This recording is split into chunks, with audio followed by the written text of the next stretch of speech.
Student, आज हम पढ़ेंगे क्लास 7 साइंस का chapter number 8 measurement of time and motion. इस चैप्टर में हम टाइम और मोशन दोनों को समझेंगे। आज के टाइम पे अगर आपको टाइम देखना हो तो आप क्या करते हो? आप क्लॉक देखते हो या फिर अपने मोबाइल फोन में चेक करते हो। लेकिन पहले के समय में लोग कैसे टाइम को पता लगाते थे, कैसे उनको पता चलता था टाइम का, उसके बारे में इस चैप्टर में हम पढ़ेंगे। कौन कौन सी चीजें थी जिनको देख के उनको पता चलता था कि अभी क्या टाइम हो रखा है। इस चैप्टर के अंदर ऐसे हम बहुत सारी एक्टिविटीज करेंगे जिसके थ्रू हमें पता चलेगा। साथ ही में हम मोशंस के बारे में पढ़ेंगे और इसके अंदर हम uniform motions, non uniform motion, उन सब के बारे में हम इस चैप्टर में जानेंगे। तो चैप्टर को हम यहाँ से स्टार्ट करते हैं। Prerna and her younger sister are watching a sports channel on television. Prerna और उसकी छोटी बहन जो है दोनों टेलीविजन के ऊपर एक स्पोर्ट्स चैनल देख रही हैं। Prerna enjoys running and she has been declared the fastest runner among the girls in her district for winning the 100-meter sprint at the international competition held at the district level. अब यहाँ पे जो है ना, प्रेरणा को दौड़ना बहुत पसंद है, उसको रनिंग बहुत पसंद है। तो उसने क्या करा, उसके स्कूल में जो इंटर कंपटीशन हुआ डिस्ट्रिक्ट लेवल पे, वहां उसमें उसने पार्टिसिपेट किया। तो जब उसने पार्टिसिपेट किया तो उसके अंदर वो जीत गई। यहाँ कितने मीटर की दौड़ थी? 100 मीटर स्प्रिंट। स्प्रिंट मतलब होता है कि छोटी दूरी में तेज दौड़ना, यानी कि 100 मीटर की दूरी कम है लेकिन उसमें वो बहुत तेज दौड़ी। तो स्प्रिंट्स का मीनिंग होता है छोटी दूरी में तेज दौड़, उसमें वो जीत गई। She is now training to compete at the state level. अब वो क्या चाहती है कि वो स्टेट लेवल पे खेलो। तो ये उसका सपना हो जाता है कि वो अपने भारत को जो है इंटरनेशनल लेवल पे रिप्रेजेंट करना चाहती है 100 मीटर की स्प्रिंट रेस के अंदर। फ्यूचर में वो चाहती है कि 100 मीटर की जो रेस है, और स्प्रिंट मतलब छोटी दूरी में वो तेज दौड़े और अपने भारत को इंटरनेशनल लेवल पे रिप्रेजेंट करे। तो जब वो इस तरीके के स्प्रिंट्स जो है ओलंपिक गेम्स अपने टीवी में देख रही है पास्ट के, रीरन ऑफ स्प्रिंट्स का क्या मतलब है? रीरन मतलब दोबारा से देखना। जो पुराने गेम्स होंगे ना ओलंपिक्स के, उसको वो देख रही होगी टीवी में कि पास्ट में कैसे कैसे हुआ, कैसे कैसे गेम खेली जाती थी। तो एक चीज देख के वो बड़ी हैरान होती है। Prerna is always amazed that the measurement of the time taken of the race is so advance that they could identify the winner even when two sprinters seem to cross the finish. अब इसमें देखो, जब वो match देखती है ना तो उसके अंदर एक बड़ी हैरान होती है एक चीज को देख के कि जब दो विजेता, जैसे कि दो स्प्रिंटर्स हैं, वो दौड़ रही है। आपने कई बार नोटिस किया होगा, बिल्कुल फिनिश लाइन पे एक साथ ही जो है दो जो लोग हैं वो आ जाते हैं। तो कैसे पता चलता है कि कौन जीता है? तो वो कह रही है कि इस चीज को देख के मैं बड़ी हैरान होती हूँ कि कितना एडवांस हो चुका है कि जिसको वो पता लगा लेते हैं कि दोनों में से कौन जीता है। फिनिश लाइन पे जो है लगभग दोनों एक साथ आते हैं, फिर भी पता चल जाता है कि कौन जीता है। हाउएवर इन हर स्कूल, लेकिन जब उसके स्कूल की बात करें तो जो उसके स्कूल की स्पोर्ट्स टीचर है उसके पास एक स्पेशल काइंड की वॉच है जिसको स्टॉप वॉच कहते हैं। स्टॉप वॉच के बारे में आप जानते ही हैं। For timing the school race, वो स्कूल रेस में स्टॉप वॉच का यूज करती है। शी हैज नोटिस, उसने देखा कि उसकी मदर जो है वॉच पहनती है अपने रिस्ट पे, कलाई पे, और उसकी सिस्टर जो है टाइम देखने के लिए मोबाइल का यूज करती है। उसके अंकल के पास एक ब्रेल वॉच है recently and had recently acquired a talking watch and announced the time at the touch of a button. अब रिसेंटली एक वॉच आई है जो कि क्या करती है, उसमें एक बटन दबाओ और वो टाइम बोलती है। आपको पता है इन सब वॉचेस के बारे में, पता है कि इस टाइप की आजकल वॉचेस आ चुकी हैं। आप उसको प्रेस करोगे एक बटन, वो टाइम बोलती है। तो there was also a large clock on the wall near the school entrance, और जब हम स्कूल में एंटर करते हैं तो वहां पे बहुत बड़ी घड़ी लगी हुई है। Her thoughts turn to people in the ancient past. तो फिर वो सोचती है कि आज तो इतनी टेक्नोलॉजी हो चुकी है, इतनी तरह की घड़ियां आ चुकी हैं, लेकिन बहुत समय पहले कैसे लोग जो है टाइम देखते थे पास्ट में। Who did not have the modern gadgets, उनके पास उतने मॉडर्न गैजेट्स नहीं थे। We have today एंड जैसे कि आज है। और तो ये सब सोच के वो बहुत हैरान होती है। ठीक है, तो देखो इस तरीके से जब रेस होती है, देखो यहाँ पे जैसे ये विनर होने वाली है, जीतने वाली, तो साथ ही में देखो ये भी है। तो कैसे पता चलता है कि दोनों जो है वो एक साथ विन हो रही है? तो ये सब आजकल के जो डिजिटल क्लॉक्स हैं उनके थ्रू जो है वो पता चलता है। लेकिन यहाँ पे बात होगी इस चीज की कि पहले के टाइम पे जो है कैसे लोग टाइम का पता लगाते थे। तो यहाँ पर यही लिखा हुआ है, how was a time measure when there were no clocks and watches. जब पहले वॉचेस नहीं होते थे, क्लॉक्स नहीं होते थे, तो कैसे फिर टाइम का जो है वो पता लगाया जाता था। Humans got interested in keeping track of time long ago. बहुत समय पहले से ही जो है ना इंसान बहुत इंटरेस्टेड है टाइम के बारे में पता लगाने के लिए, उसका ट्रैक रखने के लिए बहुत इंटरेस्टेड है। They started notice that many events in nature repeat themselves after defined intervals of time. For example, the rising and the setting of the sun, the phases of moon, and the changing of season. They started using the cycle of these events, time keeping. अब देखो कैसे पता लगाते थे, वो भी चाहते थे, उनको भी इंटरेस्ट था टाइम के अंदर जो है, तो वो क्या करते थे, उन्होंने कुछ जैसे सूरज उदय होता है ना और जो सूरज डूबता है यानी कि राइजिंग और सेटिंग ऑफ द सन, और जो मून के आपने देखा होगा बहुत सारे फेसेस बदलते हैं, पहले छोटा होता है फिर बड़ा होता है फिर वो फुल मून हो जाता है फिर धीरे धीरे धीरे करके वो कम होता है। Faces of moon and changing season, और जैसे जैसे सीजन बदलते हैं। They started using the cycle of this event of time keeping. तो उन्होंने क्या करा, सूरज का निकलना, सूरज का डूबना, मून के फेसेस बदलना, कभी सर्दी आना, कभी रेनी सीजन आना, कभी बारिश आना, इसके थ्रू जो है वो क्या करते थे, टाइम्स का पता लगाते थे, समय का पता, वो इवेंट्स का इनके थ्रू जो है टाइम का उनको पता चलता था। तो सबसे पहले उन्होंने क्या करा, सबसे पहले उन्होंने कैलेंडर बनाया। कैलेंडर कैसे बनाया, जब उन्होंने देखा कि एक दिन जब उन्होंने देखा कि सूरज जो है वो राइज हो रहा है, ठीक है, और शाम को क्या हो गया, वो सेटिंग ऑफ द सन, शाम को सेट हो गया। Then begin the quest to find way to knowing the day of time, यानी कि जब एक दिन सुबह जब उदय हुआ और शाम को वो अस्त हो गया, अगले दिन जब सुबह फिर से उदय हुआ ना, तो उन्होंने उसको एक दिन काउंट कर लिया, यानी कि आज का सूर्य उदय होना, सनराइज होना, नेक्स्ट डे मॉर्निंग का सनराइज होना, वहां से लेके वहां तक का जो टाइम था उन्होंने उसको क्या बोला, पूरा एक दिन बोला। So they made many devices which help them to measure the smaller intervals of time within a day. तो उन्होंने बहुत सारे डिवाइस बनाए थे पता लगाने के लिए एक दिन में क्या क्या टाइम है। एक दिन का तो पता चल गया कि जब सूरज उदय हुआ फिर अगले दिन सूरज राइज हुआ, तो बीच का जो टाइम है पूरा एक दिन है। अब वो पूरे बीच के टाइम के अंदर भी तो स्मॉल इंटरवल्स ऑफ टाइम है ना, जैसे कि आज हम बोलते हैं सेकेंड्स है, मिनट्स है, आवर्स है ना, तो वो भी तो बीच में थे, तो वो कैसे पता लगाया उन्होंने। Some of these were sundial, कुछ उन्होंने sundials बनाई, water clocks बनाए, hour glasses बनाए and candle clocks बनाए। अब एक एक करके इनके बारे में यहाँ पे हम पढ़ते हैं।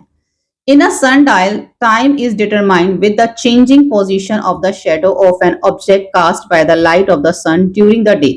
अब sundial में क्या था, आप इसकी पिक्चर यहाँ पे देख सकते हो। इसमें शेडो के थ्रू ना इन्होंने देखो इस तरीके से कुछ सर्कल बनाया हुआ है और उसके ऊपर लिखा हुआ है नॉर्थ साउथ ईस्ट वेस्ट लिखा हुआ है, और यहाँ पर इसके थ्रू शेडो के थ्रू जो है वो टाइम, जैसे कि यहाँ पे देखो अभी शेडो यहाँ पे पड़ रही है, तो जहां पे भी शेडो पड़ती थी, क्योंकि जैसे जैसे सूरज जो है हमारी अर्थ रोटेट होती थी तो उसकी जो शेडो है वो चेंज होती रहती थी, तो जहां जहां पे शेडो पड़ती थी उसके अकॉर्डिंग जो है वो टाइम का पता लगाते थे। लेकिन सिर्फ ये डे टाइम पे हो सकता था, जैसे इवनिंग में सूरज जो है वो सेट हो जाता था तो उसके बाद आप टाइम का कैसे पता लगाओगे, तो ये सिर्फ मॉर्निंग के लिए था, डे टाइम के लिए। उसके बाद एक उन्होंने वाटर क्लॉक बनाई। वाटर क्लॉक जो यूज की जाती थी कैसे, पानी के बहाव से, फ्लो से। जैसे कि आप पहले ए में देखो, ए वाले में आप पिक्चर देखो, इस तरीके से इन्होंने ये बकेट पूरी की पूरी पानी की फिल करके रख दी और एक छोटी बकेट इन्होंने यहाँ पर रख दी, और यहाँ से जो पानी देखो इसमें से निकल रहा है, और इसके ऊपर कुछ वो ऐसे नंबर्स लगाते होंगे, जितना जितना पानी भर जाता होगा, या फिर हो सकता है कि पूरी बकेट के ऊपर लगा देते हो। हम सिर्फ इसको ऐसे समझ सकते हैं, जैसे कि मान लो यहाँ पर अगर उन्होंने यहाँ पे उन्होंने एक निशान लगा दिया, और हो सकता है कि वो इसको 1 आवर समझते हो, जैसे पूरा यहाँ तक आ जाएगा पानी तो समझ में आ जाता होगा कि 1 आवर हो गया, फिर से पानी वापस से इसमें डाल देते होंगे। इस तरीके से हो सकता है कि कुछ वो पता लगाते हो मिनट्स का, सेकेंड्स का, आवर्स का, ठीक है। एक तो तरीका ये था जो कि इन्होंने यहाँ पे लिखा हुआ है, the water clock use to flow of water out और into vessel the measure time, ऐसे वेसल में मेजर करते थे टाइम को। In one time water flowed out the from a vessel which had marking for time, जैसे कि आपको मैंने बताया इसमें ऐसे मार्क कर लेते थे। और जो दूसरी तरीके की जो उन्होंने आप वाटर क्लॉक बनाई थी, इसके अंदर क्या था, in the other type there would be a ball. एक इसमें देखो अब ये बॉल है, ये पूरा बॉल है, इसमें पानी फिल कर दिया, ठीक है। अब इसमें क्या करा, एक छोटा बॉल रख दिया, इस तरीके से एक छोटा बॉल रख दिया और इसके अंदर छोटा सा उन्होंने एक होल कर दिया with a fine hole at the bottom, इसके बॉटम में एक होल कर दिया which has floated on the surface of water. अब पानी के ऊपर तैरेगी, ये छोटा जो बॉल है वो क्या करेगा, पानी के ऊपर तैरेगा। In gradually filled up in fix time and finally sank. अब क्या होगा, इसके अंदर जो होल है ना, जब ये छोटा वाला बॉल बड़े वाले बॉल पानी के अंदर जब तैरेगा तो जो इसके अंदर होल है धीरे धीरे उसमें पानी क्या होगा, भरना शुरू हो जाएगा। छोटे वाले होल से जो है छोटे वाले बॉल में पानी भरना शुरू हो जाएगा। तो जब ये पूरा भर जाएगा तो ये पूरा का पूरा इस पानी में डूब जाएगा। तो जब ये पूरा डूब जाएगा तो उसमें भी वो कुछ ऐसा लगाते होंगे कि 1 मिनट में या आधे घंटे में ये बॉल भरेगा, ऐसा कुछ उन्होंने अपना मेजरमेंट कुछ किया होगा। तो जब ये पूरा का पूरा भर जाता था ये वाला पानी से और ये अंदर डूब जाता था तो उसको वापस फिर निकाल के इसके ऊपर रख देते थे। Then it was the lifted up and floated again. फिर से ये तैरता था, फिर से भरता था, फिर से डूब जाता था। ऐसे ही ये बकेट से ये वाला छोटा वाला वेसल भरता था, फिर से इसको अंदर डालते थे, फिर से भरता था, फिर से ये बार बार ऐसे वो करते थे टाइम का पता लगाने के लिए। उसके बाद आ जाता है इन एन आवर ग्लास। अब आवर ग्लास क्या होता है, ये तो आपने देखा होगा बहुत सारी जगहों पे आज भी ये घर में शोपीस के लिए यूज किया जाता है इसको। इसमें देखो एक तरह से बल्ब है, यानी कि कांच का एक इस टाइप से बल्ब होता है और इसके अंदर सैंड होती है, मिट्टी होती है। तो सैंड रेत जो होती है ना, वो यहाँ पे एक छोटा सा होल है जिसके थ्रू जो रेत है नीचे की तरफ आती है। अब ये भी अलग अलग तरीके का आता है, छोटा आता है, बड़ा आता है, बहुत बड़ा आता है। तो सबसे छोटा जो होता है वो 1 सेकंड का भी होता है, 1 मिनट का भी आता है। जितनी ज्यादा इसमें सैंड होगी, कुछ तो बहुत बड़े साइज के आते हैं जो 1 घंटा लगता है ऊपर वाली सैंड को नीचे वाली नीचे आने में, उससे पता चल जाता है कि 1 आवर जो है कंप्लीट हो चुका है।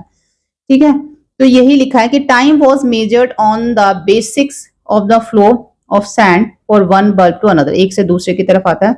फिर एक कैंडल थी। अब इस कैंडल में क्या था, तो कैंडल क्लॉक में इन्होंने यहाँ पे देखो इस टाइप से इस पे कुछ नंबर्स लिखे हुए हैं, ये दिख रहे हैं आपको। तो जैसे जैसे ये कैंडल को जब इसको बर्न करते हैं तो ये वैक्स जो है वो मेल्ट होती जाती है। यहाँ पर जब आ जाएगी तो हो सकता है कि 1 मिनट हो जाए या 1 सेकंड का हो, जो भी है इन्होंने इस तरीके से इसको कैंडल पे मार्क करके टाइम का पता जो है वो लगाते थे।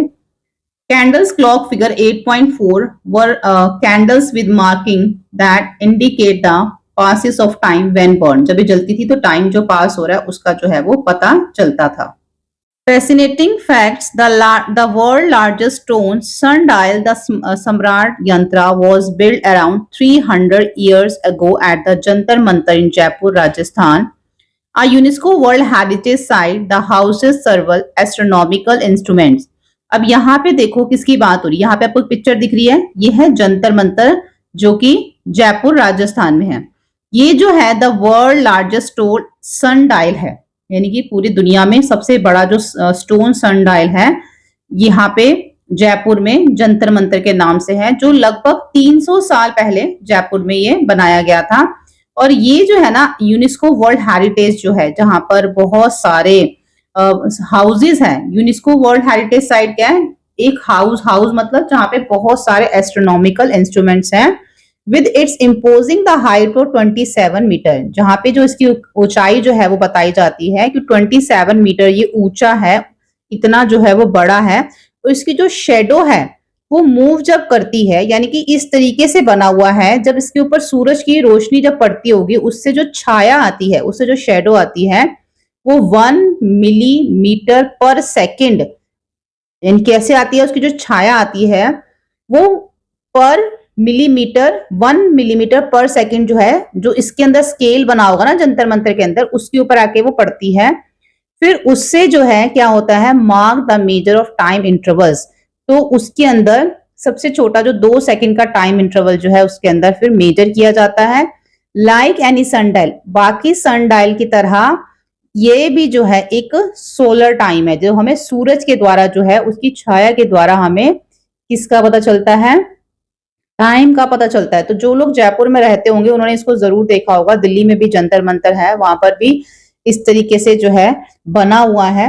तो वहां पे जाके आप देख सकते हैं कि किस तरीके से वहां पे स्केल बना हुआ है, शेडो आती है सूरज की, जो सूरज से जो शेडो बनती है उस तरीके से पहले के लोग जो है वो टाइम का पता लगाते थे। तो अब हमारे जो इंडिया का जो स्टैंडर्ड टाइम है उसके लिए क्या करना पड़ा इनको, इसके अंदर थोड़े से चेंजेस करने पड़े, इसको कुछ करेक्शन करने पड़े। किसके लिए? इंडियन स्टैंडर्ड टाइम के अकॉर्डिंग इसमें कुछ इन्होंने फिर करेक्शन किए। अब यहाँ पर देखो, यहाँ पर हम एक बनाएंगे, should we make a simple water clock, जो यहाँ पे हम बनाने वाले हैं, यानी कि एक एक्टिविटी है यहाँ पर, जहां पे आपको क्या करना है, take a used transparent plastic bottle ले लेनी है आपने, उसको आधा 1.5 litre on large with its cap, यानी कि आधे लीटर की आप बॉटल ले लेना, उसके साथ एक कैप भी होना चाहिए, यानी कि ढक्कन भी लगा होना चाहिए। कट इट इनटू टू रफली द मिडल एज शोन, आधा काट लो, जैसे इसमें काट रहे हैं ना फिगर ए में, ऐसे बीच में से रफली आधा काट लो। उसके बाद यूजिंग अ ड्राइंग पेन, एक ड्राइंग पेन लो, और ये जो इसका ढक्कन है ना, इसका एक कैप जो है, इसके अंदर इस तरीके से एक होल कर लो, ठीक है, एक छोटा सा होल कर लो इसके कैप में। उसके बाद place the upper part of the bottle is an inverted position from the lower half. अब देखो जैसे ये सी में रख रहा है ना, नीचे वाला पोर्शन जो है इसका, उसके अंदर जो आधा ये वाला जो पोर्शन काटा था ऊपर वाला, उसको इस तरीके से उल्टा करके इसमें जो है वो ऐसे डालेगा, जैसे देखो इस वाले में दिख रहा है आपको। फिर क्या करना है आपको, fill the upper part of the bottle with water, पानी से भर दो ऊपर वाले हिस्से को। यू में add the few drops ink, उसमें थोड़ी सी बूंदे आप इंक की डाल दो। Colour to make the water level easy, ताकि वो पानी इजीली दिख सके। जो आपने कैप के अंदर जो होल किया था यहाँ पर, उससे क्या होगा, जो पानी आपने ये फिल किया ना, वो ड्रॉप ड्रॉप करके नीचे गिरेगा, नीचे गिरेगा ना बार बार, तो इससे क्या होगा, the water will start dripping, पानी ड्रिप करना स्टार्ट कर देगा लोअर पार्ट, नीचे नीचे वाले हिस्से में यहाँ पर बॉटल के। Using a watch mark the level, अब आप एक वॉच का यूज कर सकते हो लेवल मार्क करने के लिए, कि जितना पानी इसमें है ऊपर वाली बॉटल में, ये पूरा का पूरा जब नीचे आ जाए, तो आप देखो कितना टाइम लगा इसको। अगर आपको लगता है कि ये 15 मिनट में सारा पानी नीचे आ जाता है, ये ऊपर वाला पोर्शन, ऊपर वाली बॉटल पूरी खाली हो गई, यहाँ तक मान लो पानी आ गया, तो आप समझ जाना, यहाँ पे आप मार्क कर देना कि यहाँ तक जब पानी आता है तो 15 मिनट्स हो जाते हैं। ऐसे आप मार्क कर सकते हो, या आप ये लिख सकते हो कि 10 मिनट्स हो जाते हैं। तो बस इस तरीके से ना पहले भी होता था, तो ऐसे ही जो है आप अपनी भी एक क्लॉक बना सकते हो। आपकी जो वाटर क्लॉक है वो रेडी हो गई। Can you guess how to use it, आप बता सकते हो इसको कैसे यूज कर सकते हैं। Pour the water from lower part back into the top, जब ये पूरा का पूरा पानी नीचे पूरा आ जाएगा, तो वापस आपने इस पानी को इसमें डाल देना है, ठीक है। फिर से आप इसको दोबारा करोगे, level of water dripping into the lower part, नीचे आ जाएगा। हर बार आपने ऐसे इसको करना है, इट टचेस मार्क, आपने इसको मार्क करना है। ये 1 more minute has passed, 1 minute हो रहा है या उससे ज्यादा हो रहा है, जितना भी हो रहा है आप उसमें मार्क कर सकते हो। अब एक और यहाँ पे फैसिनेटिंग फैक्ट जो है वो आ जाता है। अब इसमें ये कहा गया है कि in ancient India time was measured using both shadow and water clock, पुराने समय में पानी के साथ और शैडो के साथ, दोनों के साथ जो है टाइम का पता लगाया जाता था।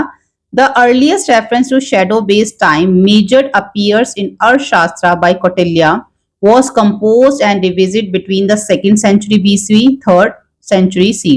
अभी जो पुराने समय में जो ये शैडो से और पानी का जो ये जिसके द्वारा पता लगाया गया था, तो उस समय पे जो अर्थशास्त्र कौटिल्य में जो है इसका उल्लेख जो मिलता है, उसमें जो है स्टार्टिंग में शैडो बेस्ड टाइम के बारे में बताया गया है। किसमें बताया गया है? अर्थशास्त्र बाय कौटिल्य, जो कि कब कंपोज की गई थी? 2nd century BC और 3rd century CE में। An accurate expression for time in terms of shadow vertically stick was given by Varma-Mihra II 530 C। अब वर्मा ने अराउंड 530 CE में एक वर्टिकल स्टिक, यानी कि एक ऐसी स्टिक बताई जो shadow of the vertical stick के द्वारा उन्होंने टाइम का जो है पता लगाया, यानी कि एक खड़ी हुई स्टिक सीधी, उसकी छाया के आधार पर वो टाइम के बारे में बताते थे।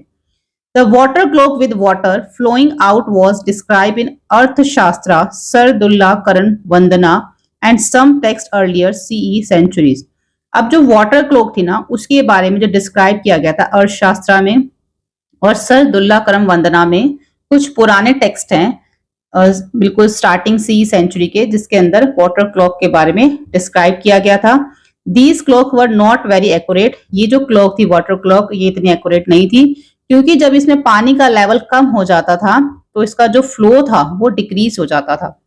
तो this led to development of the sinking bowl, इसलिए उसकी जगह पे क्या डेवलप किया गया, सिंकिंग बॉल, जो कि हमने ऊपर देखा था ना, एक बड़ा सा बॉल है उसमें पानी या फिर एक छोटी उसमें बॉल रखा जाता था, उसमें होल किया जाता था, उसकी जगह पर फिर सिंकिंग बॉल का जो है डेवलपमेंट किया गया वाटर क्लॉक का, जिसको घड़ी का घटिका यंत्र भी कहते थे। क्या कहते हैं जिसको, वाटर क्लॉक को, जो पानी का बॉल था उसको घटिका यंत्र भी कहते थे। ये सबसे पहले जो मेंशन किया था वो आर्यभट्टा ने इसके बारे में बताया था in the several astronomical test later, और बाकी बहुत सारे फिर ऐसे एस्ट्रोनॉमिकल आए, फिर उन्होंने भी इसके बारे में बताया। Time was measure constantly with ghatika yantra. अब यहाँ पर जो घटिका यंत्र के द्वारा जो टाइम मेजर किया जाता था एट बौद्धिस्ट मोनेस्ट्रीज के अंदर, बौद्धिस्ट मोनेस्ट्रीज में किया जाता था इसका यूज, रॉयल प्लेसेस में किया जाता था, टाउन में, स्क्वायर्स में किया जाता था, बहुत सारी जगहों पे इसका यूज किया जाता था। And each time the ball sank it was announced by drum.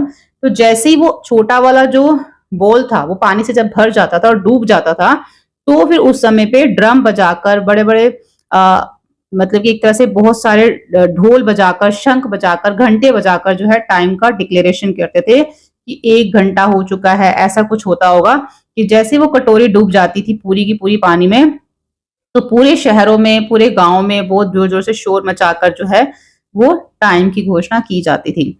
जैसे कि आप ये देखते हो ना, जब स्कूल होते हो तो आपको तो नहीं पता क्या टाइम चल रहा है, क्योंकि आजकल तो बच्चे वैसे वॉचेस पहन के जाते हैं, लेकिन स्कूल में आपने ज्यादातर देखा हो क्लासेस में कई जो है क्लॉक्स नहीं लगी होती, लेकिन हर आधे घंटे बाद या जितने भी मिनट का आपका पीरियड होता है, 45 मिनट का या हाफ एन आवर का जितना भी, तो उतनी देर के बाद आपके स्कूल में एक बेल जो है वो बज जाती है ना, रिंग हो जाती है ना, तो आपको पता चल जाता है कि आधा घंटा हो गया। ऐसे ही इस टाइम पे भी होता होगा, जैसे ही वो पूरी जो बॉल, छोटा वाला बॉल है, वो पानी के अंदर जब डूब जाता होगा तो समझ जाते होंगे 1 घंटा हो गया या आधा घंटा, जो भी उन्होंने टाइम मैनेजमेंट मेजरमेंट रखा होगा उसके अकॉर्डिंग। तो फिर वो पूरी जहां पे भी रहते थे, जिस भी शहर में, जिस भी गांव में, वहां पे ढोल वगैरह बजा के बहुत जोर जोर से बजता था और लोग उसको समझ जाते थे कि क्या ये टाइम जो है वो हो चुका है। दो द घटिका यंत्र was the progressive replaced by the pendulum. फिर बाद में क्या हुआ, घटिका यंत्र की जगह पेंडुलम क्लॉक आ गई 19th सेंचुरी में। It continue to be used at the religious places for ritual. लेकिन जो वाटर क्लॉक थी, जो पानी वाला था, जो सैंक हो जाता, वो फिर भी लगातार चलता रहा कुछ जगहों पे जहां पे रिचुअल्स प्लेसेस थे, रिलीजियस प्लेसेस थे, रिचुअल्स के उसको यूज करने लग गए। ठीक है, तो यहाँ पर अब हम पढ़ेंगे पेंडुलम क्लॉक के बारे में।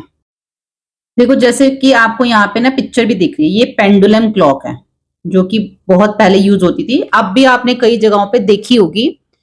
आज भी कई घरों में, कई जगहों पे, कई रिलीजियस प्लेसेस पे आज भी इनका यूज होता है। As human civilization advanced and people began to travel long distance, the measurement of time became very critical. तो जैसे जैसे टाइम जो है वो बढ़ता चला गया, हमारी जो सिविलाइजेशन है वो एडवांस होती चली गई, तो जो टाइम था ना उसका मेजरमेंट जो है बहुत क्रिटिकल होता चला गया, यानी कि एक तरह से बहुत इंपॉर्टेंट होता चला गया।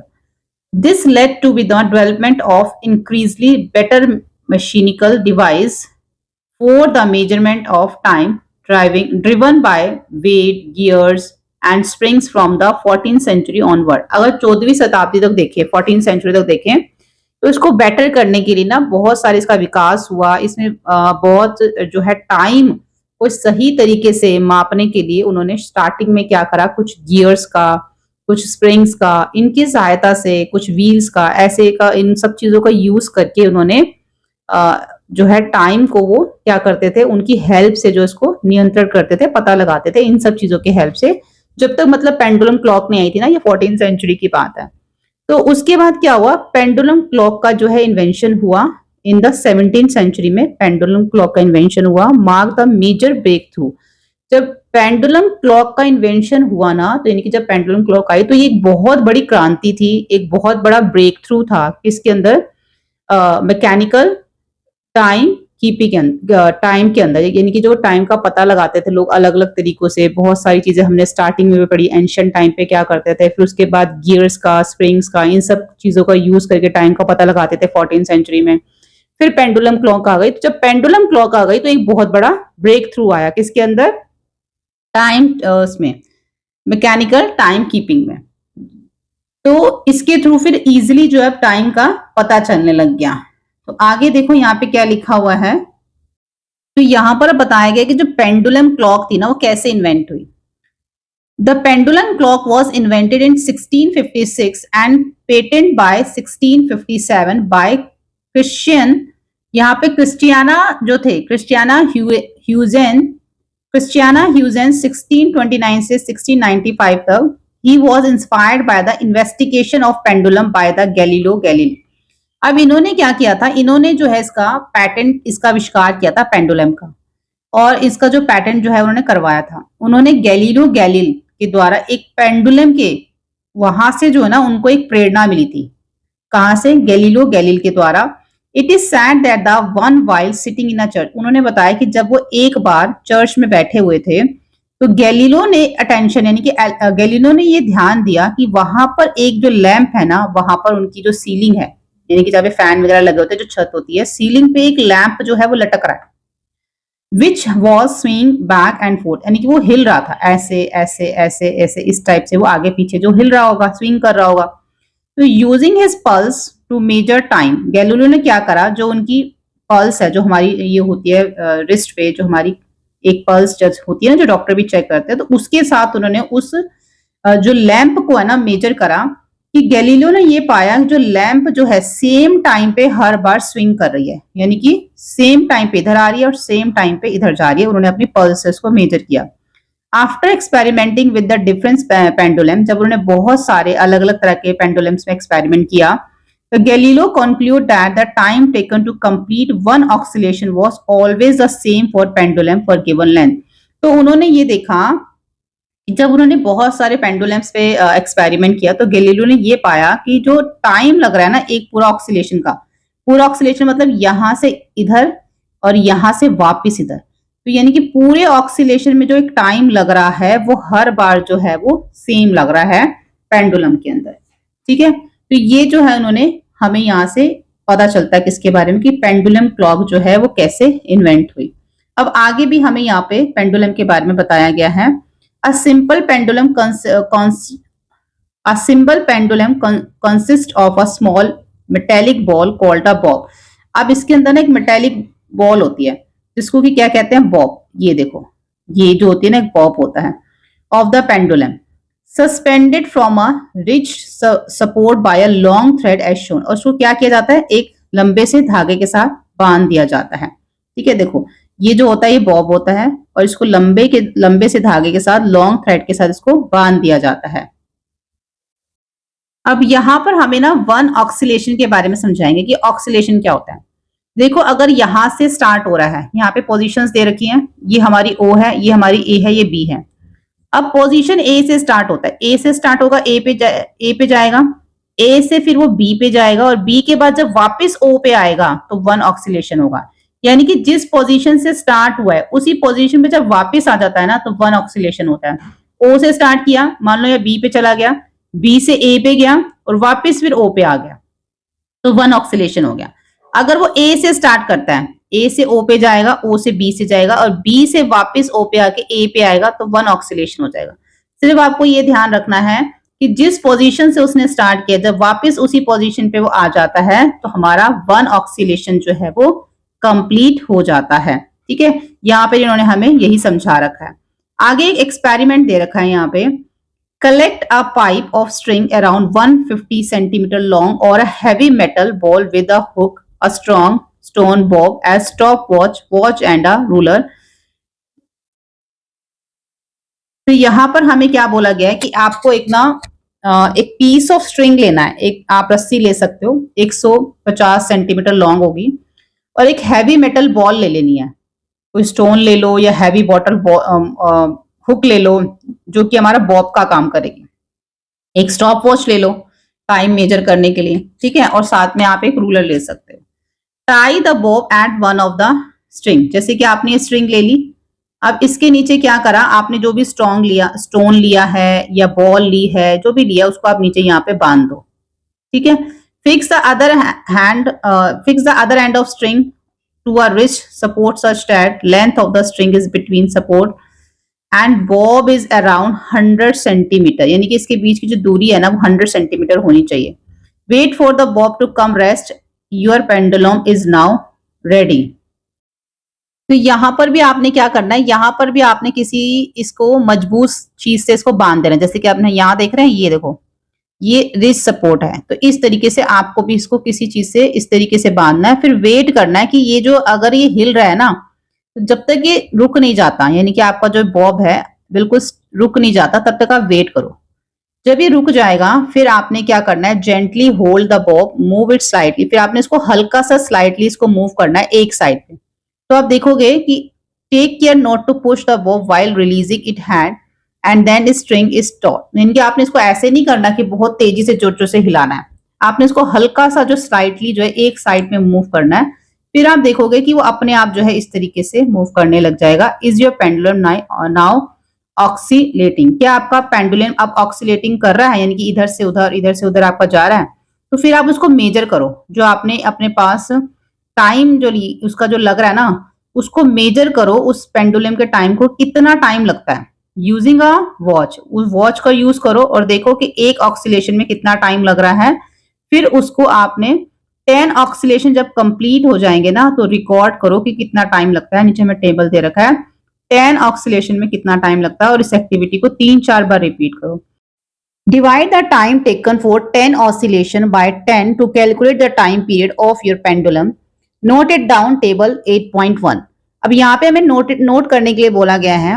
ये देखो, यहाँ पे एक पेंडुलम है, ठीक है, ये पेंडुलम है, और हमने इसको, हमारे पास एक वॉच है या क्लॉक है, जिसके थ्रू हमने ये देखा कि जो ये 10 ऑसिलेशन करता है ना, यानी कि इधर से इधर जब ये 10 टाइम करता है, यानी कि 1 ऑसिलेशन जहां से इसने स्टार्ट किया, वापस जब ये वापस इधर ही आता तो 1 ऑसिलेशन हो जाता है। ऐसे जब ये 10 ऑसिलेशन करता है तो उसको इन्होंने बोला 10 से कैलकुलेट करो। अब हम ये देख रहे हैं कि जो 10 ऑसिलेशन है, हमने चेक करा कि हमने इसको 3 बार करना है, 3 टाइम दिखा है, 3-4 टाइम करो। कि जब इसने 10 ऑसिलेशन किया तो हमने चेक करा इसको 20 सेकेंड लगे हैं। 10 ऑसिलेशन करने में इसको 20 सेकेंड्स लगे हैं। तो अगर हम इसमें निकालें कि अगर उसने 1 ऑसिलेशन जो है टाइम पीरियड निकालना है सेकंड्स में, तो उसको 1 ऑसिलेशन में क्या टाइम लगा होगा? तो इन्होंने क्या बोला, किससे करना है आपको, डिवाइड 10 से। तो 20/10 हो गया, तो यहाँ पर आ गया 2 सेकेंड लगे उसको, ठीक है, 1 ऑसिलेशन में। इसी तरीके से नेक्स्ट टाइम हमने फिर देखा और हमने देखा कि इस बार 9.8 सेकेंड लग रहे हैं उसको। थोड़ा सा तो ऊपर नीचे हो सकता है ना, तो इसको भी हमने क्या करा, 10 से डिवाइड किया। तो यहाँ पे क्या बन गया, 1.98 बन गया ना, इतना सेकेंड उसको लगा 1 ऑसिलेशन में। इसी तरीके से थर्ड टाइम जब हमने देखा तो हमने यहाँ पे देखा कि उसको लग रहा है 20.1 सेकेंड लग रहा है। तो इसको भी आप किससे करोगे, डिवाइड 10 से ही। तो क्या बन गया, 2.01। अब 10 से डिवाइड करो, डिजिट 1 डिजिट जो है लेफ्ट की तरफ चली जाएगी। तो इसको कितना टाइम लगा, 2.01। तो इस तरीके से आपको बताना है। और आगे लिखा है, is the time period of your pendulum almost the same every time? क्या आपके पेंडुलम का टाइम हर बार सेम आ रहा है? जैसे कि हमारा 20 सेकेंड, 19.8, 20.01 आया। What do you conclude for this observation? आप इस ऑब्जर्वेशन से कहां पहुंचे? The time period of pendulum is almost same every time. लगभग हम देखें तो सेम ही आ रहा है, थोड़ा बहुत हल्का फुल्का ऊपर हो रहा है ना, 20, 19.8, 20.1, तो लगभग जो है वो सेम ही आ रहा है। अब यहाँ पे देखो, इन्होंने बोला, think like a scientist, you just did an important historical experiment which was first done by Galileo. तो जो हमने ये एक्सपेरिमेंट किया ना, तो पहले ये गैलीलियो ने किया था। Except you used a watch to measure time in place of your pulse beat. हमने क्या करा है कि हमने गैलीलियो ने पल्स बीट का यूज किया था और हमने यहाँ पे वॉच का यूज किया।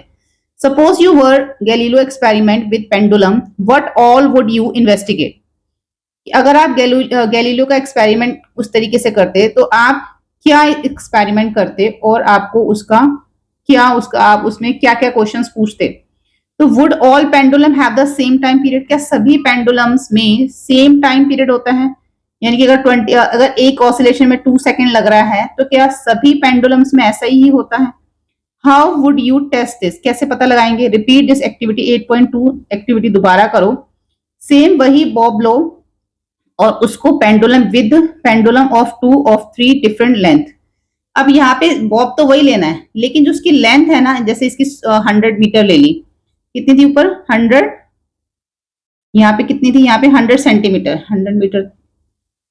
100 सेंटीमीटर ले ली, ठीक है, एक की हमने ले ली 150 सेंटीमीटर, एक की हमने ले ली 80 सेंटीमीटर, ऐसे हमने 3 लेंथ ले ली। क्या बोला इन्होंने यहाँ पे कि 3 different length low. Does the time period change? अब तीनों के अंदर जो बॉब लगा है वो तो वही लगाओ जो ऊपर लगा हुआ सेम, क्योंकि तीनों में टाइम अलग आ रहा है। If so how does the length affected? अगर अलग आ रहा है तो कैसे जो इसकी लेंथ है वो इफेक्ट कर रही है। If changing the length influence the time period does the Bob mass also matter? Test this by repeating activity with a fixed pendulum length but with bob of different mass. Do you observe any change? तो यहाँ पर इसकी length change होने से time में change आ रहा है, time period में चेंज आ रहा है। तो क्या जो बॉब है वो भी मैटर करता है? अगर उसका मास ज्यादा है, उसका मास कम है, तो उससे भी कोई फर्क पड़ता है? इस एक्टिविटी को रिपीट करो तो आप ये देखोगे कि जो पेंडुलम है ना उसकी लेंथ से तो फर्क पड़ता है, लेकिन बॉब का जो मास है उससे कोई भी फर्क नहीं पड़ता, वो चाहे छोटा हो चाहे बड़ा हो। ठीक है, उससे कोई फर्क नहीं पड़ता। The time period of simple pendulum depend on its length but not of Bob. अब जो टाइम पीरियड सिंपल पेंडुलम का है ना डिपेंड करता है उसकी लेंथ पे, उसके बॉब पे डिपेंड नहीं करता। जितने भी पेंडुलम है वो सेम लेंथ देंगे अगर उनकी, जितने भी पेंडुलम है वो सेम टाइम देंगे अगर उनकी लेंथ जो है पेंडुलम की सेम है, तो वो टाइम भी सेम देंगे at a given location. The time period of simple pendulum of a given length is constant the place. जिस भी जगह पर वो है उसकी जितनी भी लेंथ है उसके अकॉर्डिंग वो टाइम वहां पे बताएगा। This property is used in the measurement of time. तो इस प्रॉपर्टी को टाइम मेजरमेंट के लिए यूज किया जाता है। अब पहले ऑल क्लॉक, जितनी भी पुरानी और मॉडर्न जितनी भी क्लॉक्स हैं, are based on the same process repeating continuously which can be use to mark equal interval time. अब जितनी भी पुरानी क्लॉक्स हैं, यहाँ पे जितनी भी नई क्लॉक्स हैं ना, सब में एक ही प्रोसेस जो है रिपीट होता है, जिसके अंदर वो हम क्या यूज करते हैं, which can be use to mark equal interval of time होता है। अब यहाँ पे देखो जितनी भी मॉडर्न क्लॉक्स है ना उसके अंदर सेम बेसिक प्रिंसिपल जो है रिपीट होता है, वही प्रोसेस बार बार रिपीट होता है, but use tiny and very rapid variation either from. अब बहुत ही कम वेरिएशन जो है इन क्लॉक्स के बीच में जो है होता है, जबकि पेंडुलम जो जब देखी गई थी तो उस टाइम पे सिर्फ 10 सेकंड का कई बार जो है डिफरेंस आ जाता था पूरे दिन के अंदर। आज अगर हम देखें एटॉमिक क्लॉक्स के अंदर तो बड़ा ही सही, बिल्कुल सही सटीक टाइम बताती है। बहुत कम ऐसा होता है कि पूरे साल के अंदर इन मिलियन और ईयर्स की, मिलियन ऑफ ईयर्स के अंदर कि 1 सेकंड का थोड़ा सा इधर उधर हो। इतनी सही जो है आज के टाइम पे क्लॉक्स जो है वो टाइम बताती है, और साइंटिस्ट आज भी इसको सर्च कर रहे हैं और भी ज्यादा इसको जो है वो एक्यूरेसी जो है इसमें लाना चाहते हैं और भी इसको बेटर वो कर रहे हैं। अब हम देखते हैं 8.1 का 2 SI यूनिट ऑफ टाइम क्या है। The SI unit of time is the second. It is, यानी कि अगर हम टाइम के SI यूनिट की बात करें तो वो सेकेंड है। द सिंबल्स इज एस, जिसको हम एस से लिखते हैं। The larger unit of time is minute. अगर हम बड़े यूनिट की बात करें तो मिनट और आवर्स में आ जाता है। 60 second equal 1 minute and 60 minute equal 1 hour होता है, ये आपको पता है। Units of time such as second, minute are begin with a lower case letter. जब हम इनको लिखते हैं ना तो छोटे लेटर से लिखते हैं, जैसे कि देखो यहाँ पे m छोटा लिखा, यहाँ पे भी m छोटा, h छोटा लिखेंगे, तो इसको हम छोटे लेटर से, लोअर केस लेटर से जो है वो लिखते हैं। Except at the beginning of sentence their symbol S लिखेंगे सेकंड के लिए, मिनट के लिए मिन लिखेंगे, आवर्स के लिए h लिखेंगे, are also written is lower case letter and in the singular, singular लिखते हैं। Note that a full stop is not written after the symbol. इन सिंबल्स के बाद कभी भी आप देखोगे कोई फुल स्टॉप नहीं आएगा। जब हम कोई सेंटेंस का एंड करते हैं, while writing the time always leave a space between. जब भी आप टाइम देखोगे ना लिखा जाएगा तो आप ऐसे नहीं लिख सकते 1 उसके साथ आपने m लिख दिया, मिनट लिख दिया, नहीं, थोड़ा स्पेस देते हैं फिर हम लिखते हैं ऐसे, है ना, ऐसे लिखते हैं सबके बीच में। आप देखो थोड़ा स्पेस है यहाँ पे।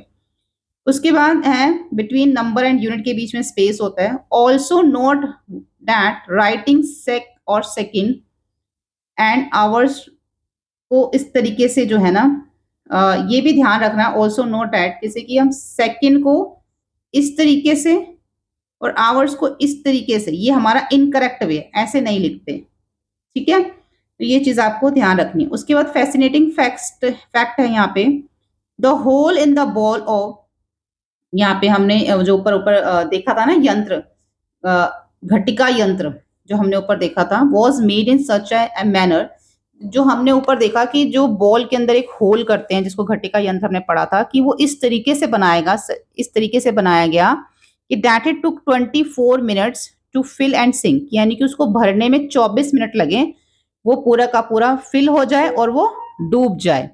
The time unit measure by this clock was called घटिका और घाटी।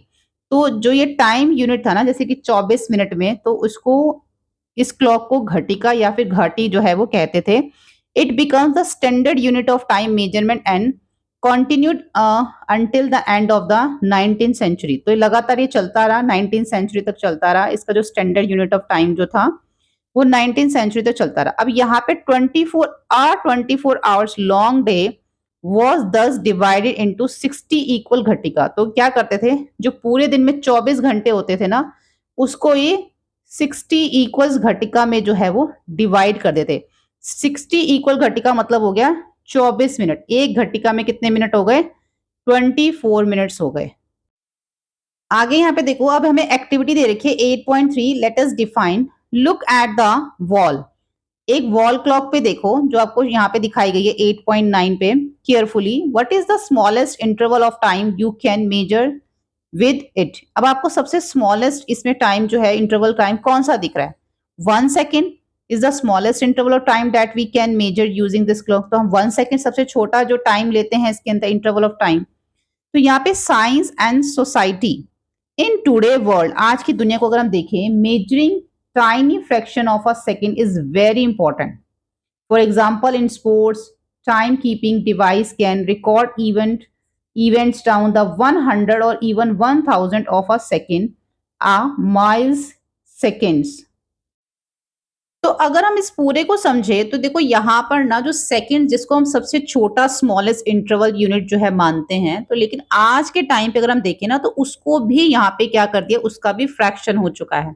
कैसे? जैसे कि आप किसी रेस में देखते हो, किसी आप स्पोर्ट्स में देखते हो, तो वहां पर सेकंड से भी छोटा माइल सेकंड जो है वहां पे काउंट किया जाता है। अगर हम किसी वहां पे देखें इलेक्ट्रो कार्डी डायग्राम में, अगर हम देखें जिसको हम ईसीजी कहते हैं, ईसीजी की मशीन आपने देखी है ना, जहाँ पे मेडिसिन जिनके जब डॉक्टर के पास जाते हैं तो वो हार्ट बीट के लिए क्या चेक करते हैं, आजकल वहां पे ईसीजी की जाती है, जिससे कि जो हमारी हार्ट बीट जो है ना वो उसको मेजर कर सके। तो इतना छोटा उसको इस तरीके से मेजर करती है कि वो मिली सेकेंड की भी जो है हमारे हार्ट बीट्स को जो है वो मेजर कर सकती है, मिली सेकेंड्स के बीच में भी। इसी तरीके से अगर हम म्यूजिक में देखें ना, तो म्यूजिक के अंदर भी जो इसको मेजर किया जाता है वो प्रति सेकंड के अकॉर्डिंग जो है ना, बहुत सारी जो इसके अंदर इंस्ट्रूमेंट, इसमें जो हमारी ध्वनियां निकलती हैं, प्लेबैक, स्मूथ प्लेबैक होता है, क्योंकि इसके अंदर इस तरीके से वो कैप्चर करता है साउंड को, किस पे, पर सेकंड के अकॉर्डिंग उसको कैप्चर कर लेता है। ऐसे बहुत सारे डिवाइस हैं जिसको यूज किया जाता है शॉर्ट इंटरवल स्मार्टफोन्स में, कंप्यूटर में, प्रोसेस सिग्नल इन माइक्रो सेकेंड्स के अंदर। तो इस तरीके से बहुत सारी जगहों पे सेकंड से भी छोटा जो है उसको, उसका फ्रैक्शन करके आज के टाइम पे यूज कर रहे हैं। और इससे क्या हो रहा है देखो, अगर इस तरीके से हम इस तरीके से जैसे हम उसको यूज करेंगे ना, इससे क्या होगा, जितने भी हमारी क्लॉक्स हैं वो और तेज, और भी ज्यादा जो है सही तरीके से, बिल्कुल सटीक तरीके से बनेंगी। उतना ही वो हमारी सोसाइटी के अंदर वो हमें हेल्प करेगी, जिनका हम अभी भी जिसके बारे में अभी हम बिल्कुल इतना सोच नहीं सकते, उसके बारे में हम इतना अनुमान नहीं लगा सकते। लेकिन ये और भी ज्यादा जो है अभी इतनी एक्यूरेट है, इतनी सटीक तरीके से बताती है। तो धीरे धीरे इसमें और भी चेंजेस आएंगे और इसको और एडवांस तरीके से इसके अंदर जो है इम्प्रूवमेंट करी जाएगी। आगे यहाँ पे लिखा हुआ है, अब देखो यहाँ पे रेसेस के बारे में लिखा हुआ कि 4 races covering the same distance, we can tell who was the faster by measuring time, but how can we tell that when comparing races of different distance. जैसे कि हमने ऊपर स्टार्टिंग में भी देखा था ना, जब हमने चैप्टर स्टार्ट किया था, तो कैसे रेस के टाइम पे सेम डिस्टेंस पे जो है हम कैसे बता सकते हैं faster by measuring time, and but how, कैसे हम ये कह सकते हैं, कैसे हम उसको कंपेयर कर सकते हैं रेसेस फॉर डिफरेंट डिस्टेंस, जो डिफरेंट डिस्टेंस पे रेसेस होती है। तो उसके लिए यहाँ पर ना अब हमें पता चलेगा, स्पीड के बारे में पढ़ेंगे उसके लिए अब हम, कि स्लो है या फास्ट है, उसके थ्रू हमें पता चलता है। पर do we mean when we say something is moving fast और स्लो, जब हम ये कहते हैं कि बड़ी तेज चल रहा है, बड़ा धीरे चल रहा है, तो हम इससे क्या समझते हैं? Suppose you are watching 100 metre race on the straight track, आप एक स्ट्रेट ट्रैक पे 100 मीटर की जो एक रेस है उसको वॉच कर रहे हैं। All the players begin from the starting line together, but after some time they are not running together. सारे प्लेयर एक साथ एक ही स्टार्टिंग लाइन से स्टार्ट करते हैं, लेकिन थोड़ी देर बाद सब एक साथ नहीं होते. Figure 8.10, how do you decide who is running faster among दम? तो कैसे पता चलेगा कि कौन जो है फास्टर रन कर रहा है? Someone who is ahead of other at some instant of time is running faster than them. Hence, someone who has covered more distance with the same time is running faster. The distance moved by object is given interval of time. Decide which one is faster or slower. We often say that the faster runner has a higher speed. You are probably familiar with the world speed. तो अगर कोई किसी से आगे है तो हम क्या बोलते हैं कि वो तेज दौड़ रहा है, यही बोलते हैं ना. Someone who is ahead of other at some instant of time running faster than them, यानी कि कोई किसी से आगे तो हम बोलेंगे वो उससे तेज दौड़ रहा है. Hand someone who was covered more distant with in the same time is running faster. तो अगर सेम टाइम पे अगर किसी ने ज्यादा डिस्टेंस कवर कर लिया है तो वो तेज दौड़ रहा है, वो रनिंग फास्टर है. The distance move by object in given interval of time decide which one is faster slower. तो जो एक टाइम जो डिसाइड किया जाता है, इंटरवल ऑफ जो टाइम होता है, उस इंटरवल टाइम के अंदर अगर कोई ऑब्जेक्ट उस टाइम के अंदर, जो भी इंटरवल ऑफ टाइम है, तो अगर कोई ऑब्जेक्ट उस टाइम के अंदर उस डिस्टेंस को कवर कर लेता है तो हमें पता चलता है कि फास्टर स्लो है. कि मान लो डिस्टेंस हमें इतना दे रखा है और आपको बोला जाता है कि आपको जो है ये 10 मिनट में जो है इसको कवर करना है. तो जो 10 मिनट में इसको कवर कर लेगा वो फास्टर होगा और जो नहीं करेगा वो स्लोअर होगा. We often say that the faster runner has a higher speed. हम ज्यादातर यही कहते हैं ना कि जो फास्टर रनर होता है उसकी स्पीड ज्यादा होती है. तो स्पीड वर्ड से जो है, स्पीड वर्ड आपने पहले भी बहुत बार जो है वो सुना होगा. तो यहाँ पे देखते हैं स्पीड के बारे में. By comparing distance move by two और more object in the unit time it can be found which them of moving faster. वही चीज जो मैंने आपको बताई ऊपर, जितने भी टाइम पे वो जो भी ऑब्जेक्ट तेज दौड़ेगा उसी को हम बोलेंगे कि ये फास्टर है. द यूनिट टाइम में बी 1 सेकेंड और 1 मिनट और 1 आवर. अब यूनिट टाइम 1 सेकेंड भी हो सकता है, 1 मिनट भी हो सकता है, 1 घंटा भी हो सकता है. We call the distance covered by an object in a unit time by the speed of the object. तो वी कॉल हम क्या कहते हैं? Distance covered by an object, कि किसी ऑब्जेक्ट के द्वारा डिस्टेंस कवर करना, वही unit time as a speed of object. जैसे कि how can we determine the speed of an object? हमें कैसे पता चलता है कि किसी ऑब्जेक्ट की जो स्पीड है वो कितनी है? अगर किसी व्हीकल की भी बात कर लो, कैसे पता चलता है कि इस ऑब्जेक्ट की इतनी स्पीड है? It can be calculated. इसको क्या करते हैं? कैलकुलेट करते हैं. If we know the total distance cover an object and time taken to cover it. अगर हमें किसी की स्पीड निकालनी है ना, तो उसका पहले हमें डिस्टेंस पता होना चाहिए, साथ में हमें ये भी पता होना चाहिए कि कितना टाइम लग रहा है उस डिस्टेंस को कवर करने के लिए. यानी कि अगर आपको स्पीड पता करनी किसी भी ऑब्जेक्ट की, तो जितना भी टोटल डिस्टेंस है, जितने भी किलोमीटर है वो लिखो, और जितना टाइम लगा उसको कवर करने में अपॉन में उसको लिखो. दोनों को डिवाइड करोगे तो आपकी जो है स्पीड निकल आएगी. तो यही था ना कि कैसे हमें पता चलता है स्पीड के बारे में, कि हम कैसे पता लगाते हैं कि किसी ऑब्जेक्ट की स्पीड कितनी है. तो उसके लिए आपको ये याद रखना है, स्पीड के लिए डिस्टेंस अपॉन में टाइम. ठीक है. उसके बाद what would be the unit of speed. अब उसकी जो यूनिट ऑफ स्पीड है वो कितनी होगी? We know the SI unit of length and the time since the speed distance time. The SI unit of the speed, हम जब SI speed की बात करते हैं तो हम कौन सा एसआई यूनिट यूज करते हैं उसके लिए? मीटर पर सेकेंड ऐसे यूज करते हैं ना, और उसको लिखते हैं इस तरीके से. हम ये भी बोलते हैं किलोमीटर पर आवर, इस तरीके से भी बोलते हैं कि 1 घंटे में इतने किलोमीटर किया उसने, 1 सेकंड में उसने इतने मीटर किया. इस तरीके से भी हम उसको जो है एक्सप्रेस करते हैं, किसको?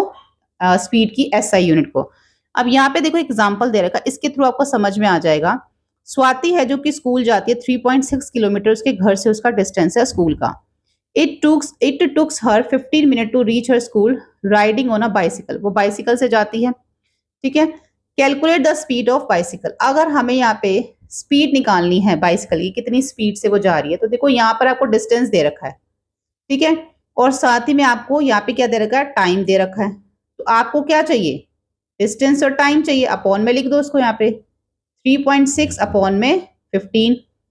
ठीक है, तो यहाँ पर आपका ये जो आपका किलोमीटर है ना, इसको आपने मीटर में चेंज करना है। क्यों मीटर में चेंज करना? देखो, यहाँ पे जो हमें डिस्टेंस दे रखा है ना स्कूल से घर का, वो 3.6 किलोमीटर दे रखा है। इन्होंने हमसे पूछा किसमें है? मीटर में। अब जो इन्होंने टाइम बोला है वो 15 मिनट पूछा है, हमें इन्होंने यहाँ पे बताया है, और पूछा किसमें है? सेकंड्स में। ठीक है, तो आपको यूनिट यहाँ पे जो है ना सेम करनी पड़ेगी। तो उसके लिए पहले आपको जो 3.6 किलोमीटर अपॉन में 15 है, तो यहाँ पर 3.6 किलोमीटर को आपको मल्टीप्लाई करना पड़ेगा 1000 से, तो आपका वो मीटर में जो है वो चेंज हो जाएगा। और साथ में हमें यहाँ पे 15 मिनट को मल्टीप्लाई करेंगे 60 सेकेंड से, यहाँ पे आप लिखो 1000 मीटर। तो जब आप इसको मल्टीप्लाई करोगे तो फिर हमारा यहाँ पर साथ में ना आपको यहाँ पे देखो इस तरीके से बताना है, जैसे कि मैं आपको यहाँ पे बता देती हूँ, अगर हम किलोमीटर की बात करें तो उसमें 1000 मीटर होते हैं। ठीक है, ऐसे अगर यहाँ पे 3.6 किलोमीटर है तो उसको मीटर में चेंज करने के लिए आप क्या करोगे? 1000 को मल्टीप्लाई कर दोगे 3.6 से, जो कि इन्होंने यहाँ पे हमें इस तरीके से करके दिखाया है।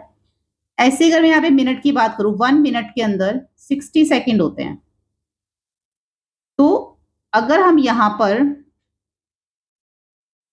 15 मिनट्स को चेंज करेंगे तो 15 इंटू 60 करेंगे, जो यहाँ पे इन्होंने लिखा हुआ है। ठीक है, तो यहाँ पर इन्होंने चेंज करके, जैसे कि यहाँ पे आ गया 3.6 इंटू 1000 एंड 15 इंटू 60 हो गया। तो यहाँ पर हमारा जो कट सकता है ना, उसको हम यहाँ पर काटेंगे। देखो ये 0 से 0 कट जाएगा। फिर 15 के टेबल से भी आप इसको कट कर सकते हो, 5 से कर लो, 5 3 जा 15 हो गया आपका यहाँ पे, और 5 2 जा 5 3 जा 15, 5 2 जा 10, 20 हो गया। अब इसको 2 3 जा हो जाएगा, और ये कट जाएगा आपका 2 के टेबल से, 10 हो जाएगा। और यहाँ पर आपका, यहाँ से डेसिमल हटाओगे, यहाँ पे 10 आ जाएगा, 10 से 10 कट जाएगा। ठीक है, अब यहाँ पर ऊपर क्या आ गया आपका? 36, और नीचे क्या आ गया? 3 और 3 जा 3 3 जा 9, 9 4 जा 36, तो कितना आ गया? 9 मीटर पर सेकेंड। यानी कि जो उसकी साइकिल चल रही है वो 1 सेकेंड के अंदर 4 मीटर का डिस्टेंस जो है वो कवर कर रही है। समझ में आई? हमें क्या करना था? उसकी बाइसिकल जो थी उसकी स्पीड निकालनी थी। तो उसकी स्पीड कितनी आ गई कि वो 1 सेकेंड के अंदर, पर सेकेंड के अंदर वो 4 मीटर जो है वो डिस्टेंस कवर कर रही है। ठीक है, अब देखो एक्टिविटी दे रखी है यहाँ पे, let us calculate. Look at the railway time table on the internet पे रेलवे टाइम टेबल देखो। Identify a train stopping at the railway station near your place to stay. Identify करो कि जहाँ पे train stopping at the railway station पे, जो भी आपके नियरेस्ट है, आपके घर के पास जो भी आपके प्लेस नियर है वहां पर। Find out the name of the next station, अगले स्टेशन का नाम पता करो। वेयर द ट्रेन स्टॉप, जहाँ पे ट्रेन रुकी। Also find the distance of the station as given timetable.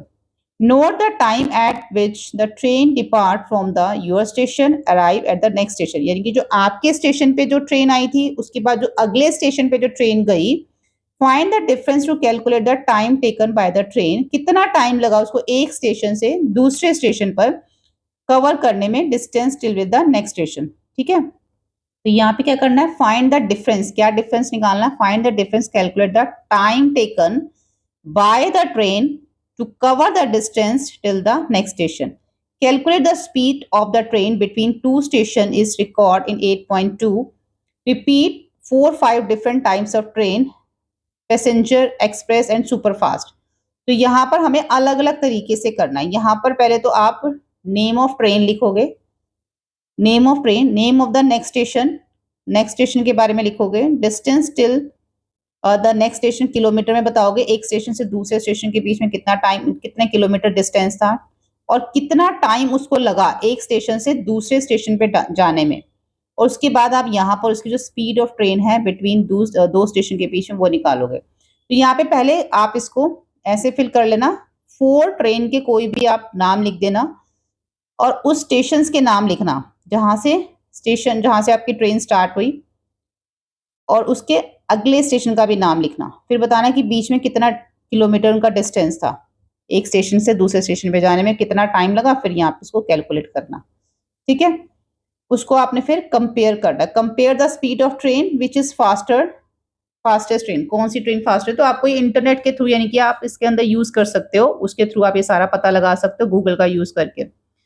The train which has cover the maximum distance in unit time is the fastest train, that is one with the highest speed. तो वही जिसकी तेज speed होगी, तो आप जब निकालोगे ना यहाँ पे, तो आपको यहाँ से पता चल जाएगा कि किसकी जो है सबसे ज्यादा स्पीड आई है। तो जिसकी सबसे ज्यादा स्पीड आई है वही जो ट्रेन है वो फास्टेस्ट है।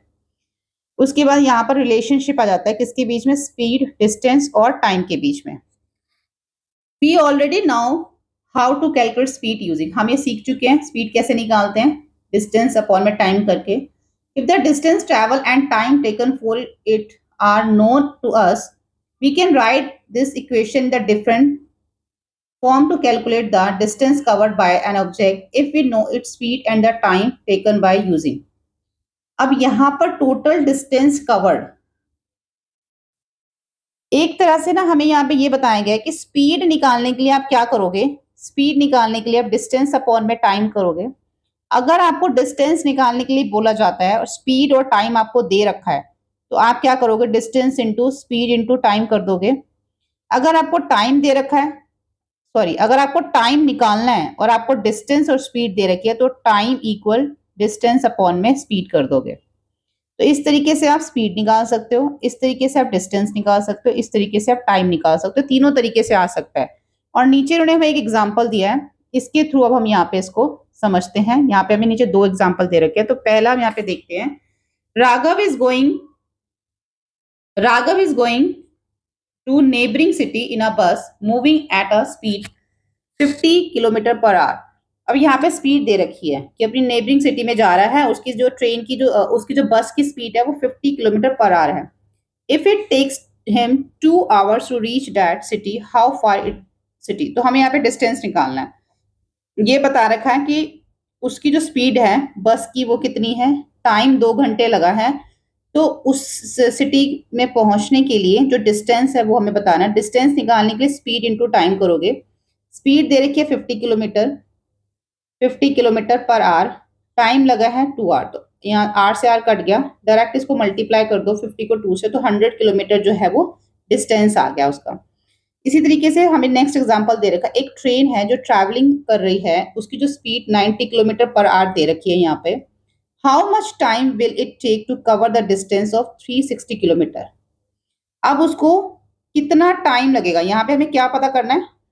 यहाँ पे हमें टाइम पता करना है कि अगर 360 किलोमीटर डिस्टेंस कवर करती है, उसकी स्पीड इतनी, तो कितना टाइम लगेगा? टाइम निकालने के लिए डिस्टेंस अपॉन में स्पीड कर दो, तो आपका आ जाएगा 4 आवर। ठीक है।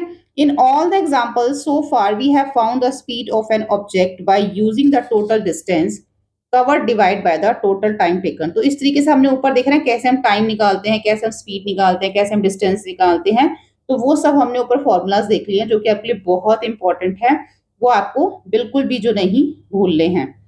उसके बाद यहाँ पे साइंस एंड सोसाइटी आ जाता है। Vehicles such as scooters, motor bikes, car, buses have an instrument which measure the display the vehicle speed in kilometre. ऐसे आप देखते हो ना, आपकी गाड़ियों के अंदर ऐसे लगा होता है डिस्प्ले, इसको क्या कहते हैं? इसको स्पीडोमीटर कहते हैं। Another instrument known as the odometer भी एक होता है। ये इसके अंदर ये हमारा ओडोमीटर है और ये हमारा स्पीडोमीटर है।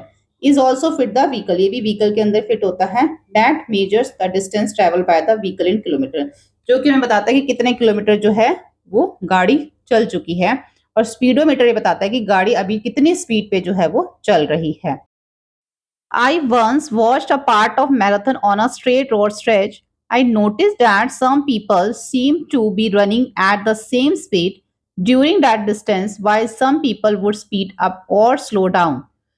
How were their motions different? देखो अब हम ना मोशन के बारे में पढ़ने वाले हैं। मोशन मतलब जो गति होती है उसके बारे में पढ़ने वाले हैं। तो यहाँ पे ये कह रहा है कि मैंने एक बार सीधी सड़क पर मैराथन जो दौड़ थी उसने उसको देखा कि लोग कैसे जो है दौड़ रहे हैं मैराथन दौड़ में। तो उसने ध्यान दिया कि कुछ लोग तो उस दूरी तक बहुत ही समान गति से सेम स्पीड से जो है, कुछ लोग सेम स्पीड से दौड़ रहे हैं, लेकिन कुछ लोग जो है बहुत तेज दौड़ रहे हैं, कुछ जो है वो स्लो दौड़ रहे हैं। तो जो उनका जो मोशन है, how are their motion different, तो उनका मोशन अलग अलग क्यों है? कुछ लोग तेज है, कुछ लोग स्लो है, ऐसा क्यों है? अब देखो इसके अंदर हम यूनिफॉर्म मोशन और नॉन यूनिफॉर्म लीनियर मोशन के बारे में पढ़ने वाले हैं, जो कि बहुत इंपॉर्टेंट है। Do you remember learning about the linear motion the class 6th measurement of length and the motion grade 6? हमने ग्रेड 6 में measurement of length and motion के बारे में पढ़ा था, जो हमारी टेक्स्ट बुक क्यूरियोसिटी थी। When an object move along the straight line it is motion cold linear motion, यानी कि जब स्ट्रेट लाइन के अंदर मूव किया जाता है तो उसको हम लीनियर मोशन कहते हैं, स्ट्रेट लाइन में, ठीक है। Now imagine a train on track which is a long straight line between two adjacent railway station.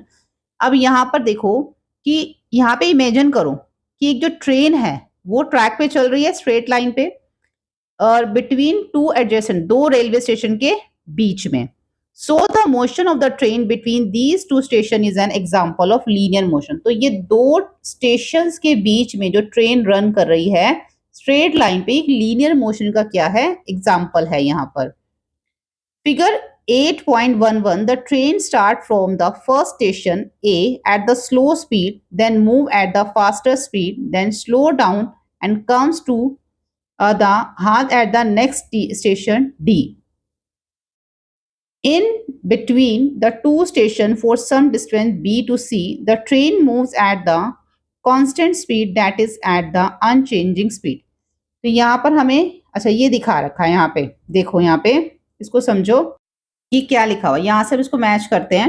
अब एक ट्रेन है, इन्होंने क्या बोला है कि यहाँ से स्टार्ट है, the train start from the first station है, यहाँ से स्टार्ट हुई train at the slow speed, धीरे धीरे स्लो स्पीड पे स्टार्ट हुई, then move at the faster speed, फिर उसने स्पीड अपनी तेज कर ली, देन स्लो डाउन, फिर वो धीरे हो गई, and come to halt at the next station, फिर वो कहाँ गई, नेक्स्ट स्टेशन पे अपने यहाँ पर जो है वो डी पे पहुंच गई। इन बिटवीन टू स्टेशन, ए से डी के बीच में, फॉर सम डिस्टेंस, बी और सी भी हैं, the train moves at the constant speed, that is an unchanging speed. अब देखो इसका क्या मतलब, जब ट्रेन चली थी ए से जब चली थी तो स्पीड स्लो थी, फिर वो बी पे पहुंची तो यहाँ पर आके उसकी स्पीड जो है तेज हो गई, ठीक है। बी से सी के बीच में जो स्पीड है वो फास्टर है, फिर यहाँ पर आके जो है स्पीड स्लो हो जाती है और फिर ट्रेन जो है वो डी स्टेशन पे जो है वो पहुंच जाती है। तो यहाँ पे इज एट अनचेंजिंग स्पीड, यहाँ पे लिखा है कि बी से सी के बीच में जो ट्रेन की स्पीड है वो चेंज नहीं होती, वो फास्ट है उसके अंदर, ठीक है। An object moving along a straight line with the constant speed is said to be the uniform linear motion. जब ऑब्जेक्ट स्ट्रेट लाइन पे चल रहा है और उसकी स्पीड में कोई भी चेंज नहीं आ रहा तो उसको हम यूनिफॉर्म लीनियर मोशन बोलते हैं। ऊपर हमने क्या पढ़ा था, यहाँ पर हमने देखा था लीनियर मोशन के बारे में। ये देखो, ये लीनियर मोशन पढ़ा था हमने यहाँ पे। देखो यहाँ पे ना आपको समझना पड़ेगा, नहीं तो आप कंफ्यूज हो जाओगे। देखो ये लीनियर मोशन है। लीनियर मोशन क्या है, जब हमारा ट्रेन जो है सेम एक स्ट्रेट लाइन के ऊपर जो है मूव कर रही है तो वो हमारा लीनियर मोशन में आ जाएगा। समझ में आ रहा है आपको? यहाँ पे हम लीनियर और नॉन लीनियर के बीच में डिफरेंस समझ रहे हैं कि अगर कोई ऑब्जेक्ट मूव कर रहा है स्ट्रेट लाइन पे तो हम उस मोशन को लीनियर मोशन बोलते हैं। और यहाँ पर ये लिखा है कि जब कोई ऑब्जेक्ट मूव करता है स्ट्रेट लाइन पे सेम स्पीड में, अब उसकी स्पीड चेंज नहीं हो रही, तो उसको हम यहाँ पे क्या बोलते हैं, यूनिफॉर्म लीनियर मोशन। ठीक है, ये हमारा यूनिफॉर्म लीनियर मोशन है। हमने ऊपर ये तो समझ लिया कि लीनियर मोशन क्या होता है, कि जब स्ट्रेट लाइन पे मूव कर रहा है तो लीनियर मोशन है, लेकिन स्ट्रेट लाइन पे मूव तो कर रहा है लेकिन उसकी स्पीड में भी कोई चेंज नहीं आ रहा तो यूनिफॉर्म लीनियर मोशन है। So the train is in uniform motion between B and C. तो बी और सी के बीच में जो ट्रेन की स्पीड थी वो बिल्कुल सेम थी, इसलिए वो यूनिफॉर्म मोशन में थी। समझ में आ गया? वो यूनिफॉर्म मोशन में थी क्योंकि स्पीड चेंज नहीं हुई। On the other hand, if the speed of an object moving long straight line keep changing, it's said be the non-uniform motion। तो अब इसको उसका उल्टा कर दो, स्ट्रेट लाइन पे तो चल रहा है ऑब्जेक्ट लेकिन उसकी स्पीड कभी तेज हो रही है कभी कम हो रही है, कभी स्पीड ज्यादा हो रही है कभी कम हो रही है, तो फिर वो हमारा नॉन यूनिफॉर्म लीनियर मोशन में आ जाएगा। ठीक है, the motion of the train between A and B, A और बी के बीच में क्या था, as well as the between C and D is non uniform motion, क्योंकि ए से बी के बीच में स्पीड स्लो हो गई, बी से सी के बीच में स्पीड फास्ट हो गई, सी से डी में फिर स्लो हो गई, जबकि वो स्ट्रेट लाइन पे ही चल रही है। तो वो नॉन यूनिफॉर्म मोशन में आ गई। ठीक है, an object in uniform linear motion cover the equal distance in equal interval of time while it's cover the unequal distance in unequal interval of time when it's in a non-uniform linear motion। अब देखो यहाँ पे भी वही लिखा है कि एक ऑब्जेक्ट है इन यूनिफॉर्म लीनियर मोशन में, वो क्या करता है, कवर करता है किसको, इक्वल डिस्टेंस को इक्वल इंटरवल ऑफ टाइम में वो उसको कवर कर लेता है कि जितना टाइम है उसमें उसको डिस्टेंस उसको कवर कर लेगा। जबकि while it cover unequal distance in the equal interval time, यानी कि इक्वल इंटरवल टाइम के अंदर अनइक्वल डिस्टेंस को कवर करना नॉन यूनिफॉर्म लीनियर मोशन में आता है। लीनियर मोशन में कवर करता है इक्वल डिस्टेंस को इक्वल इंटरवल टाइम में, लेकिन नॉन यूनिफॉर्म लीनियर मोशन में अनइक्वल डिस्टेंस होता है इक्वल इंटरवल ऑफ टाइम में। ठीक है, अब यहाँ पे देखो टेबल 8.3 समझ आएगा। तो यहाँ पे ट्रेन एक्स और वाई को देखो, यहाँ पे जो टाइम दे रखा है ना, देखो आपको 10 मिनट का जो है डिस्टेंस, यहाँ पे गैप जो दे रखा है, हर 10 मिनट के बाद का यहाँ पे पहले 10 है, फिर 10 है, फिर 10 है, ऐसे दे रखा है। तो अगर हम एक्स ट्रेन को देखें तो हर बार जो वो डिस्टेंस कवर कर रही है ना, वो 20 मिनट जो है उसके अंदर ऐड हो रहे हैं, 20 मिनट ऐड हो रहे हैं ना। यानी कि अगर वो पहले 0 पे थी, वो 20 पे, 40, 60, 80, 100, 120। लेकिन अगर हम यहाँ पे ट्रेन वाई को देखें तो कभी तो वो देखो हर 10 मिनट के गैप के अंदर, कभी पहले उसने 20 किलोमीटर डिस्टेंस कवर किया, फिर 15, फिर 15, फिर 25, 20, फिर 25। यानी कि ये जो है वो सेम स्पीड से चल रही है। ठीक है, यानी कि उसकी जो स्पीड है वो सेम है। अब इसमें क्या हो रहा है, स्पीड कभी तेज हो रही है, कभी स्लो हो रही है, कभी फास्ट हो रही है। तो इससे हमें यही पता चलता है कि which of the two train is uniform linear motion between 10 AM to 11 AM। Train x cover equal distance in equal interval time. X तो बिल्कुल equal distance equal interval time पे कवर कर रही है, सो ये जो हमारा है यूनिफॉर्म लीनियर मोशन हो गया। जबकि वाई जो है वो नॉन लीनियर मोशन है। तो uniform linear motion is the idealisation.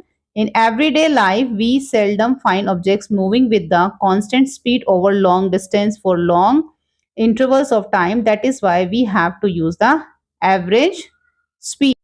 तो हमें अपनी डेली लाइफ के अंदर ऐसी बहुत कम चीजें मिलती हैं जो एक लंबी दूरी को, एक लंबे टाइम को, जो एक सेम स्पीड पे चलती हों। ऐसी बहुत कम चीजें होती है, इसीलिए हमें जो है ना एक एवरेज स्पीड का जो है वो यूज करना पड़ता है। ठीक है, तो इस चैप्टर में आपको टाइम और स्पीड, टाइम और मोशन जो दोनों समझ में आ गए हैं, तो यहाँ पर हमारा चैप्टर कंप्लीट हो जाता है। नेक्स्ट वीडियो में हम इसके क्वेश्चन आंसर्स करेंगे। लिंक आपको जो डिस्क्रिप्शन बॉक्स में दे रखा है। Thank you.